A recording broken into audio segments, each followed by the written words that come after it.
My name is Heidi and I'm in long-term recovery. I have a sobriety date of 12/26/2012. My addiction lasted a really long time. At my worst, I was using every day.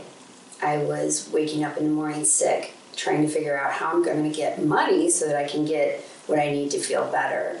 I was waking up with anxiety and stress, and it was very scary. I ended up using while I was pregnant, and it was terrible. It was like I was so desperate that I had considered, suicide.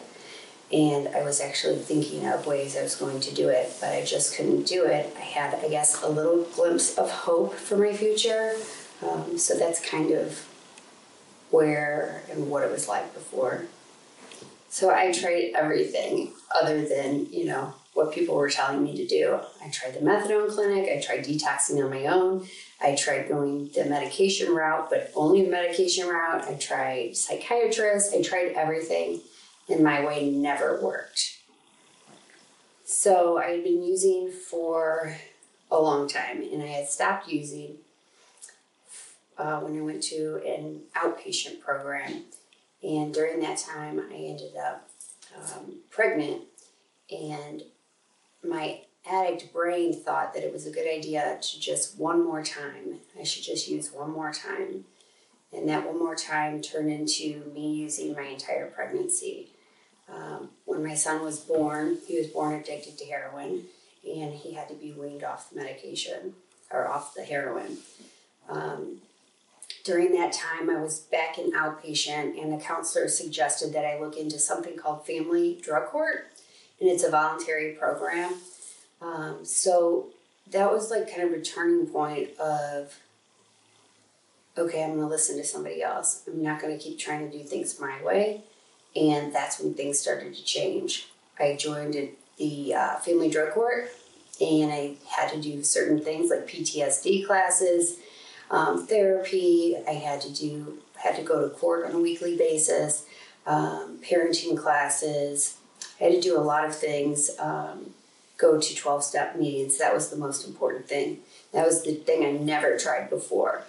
So once I started doing that and listened to what their advice was, get a sponsor and work the steps, and I continued to go to outpatient treatment, and I also was on medication, and that whole combination of all of those things, that's what worked for me. So I've been trying just one thing at a time, but for me it took a lot of different things to get me to stay sober.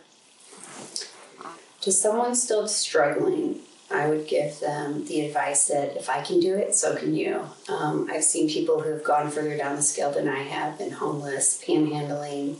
I did a lot of things that I am not proud of. I crossed a lot of lines.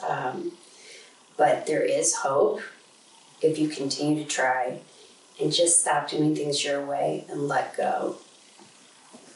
My advice to parents would be to start talking to your children about drugs and alcohol, and start early. That will reduce their chances of becoming an addict and an alcoholic. Today, my recovery looks like this. I go to meetings every week. I sponsor women in the 12-step program. I do service work. I serve on 2 different boards. One is a nonprofit organization, Addiction is Real, and it is extremely fulfilling to do those things, because today I'm doing things for other people. I'm not doing them for myself, which was a really big deal. Like, I was 100% selfish, self-centered, and there was no other way. I didn't see any other way.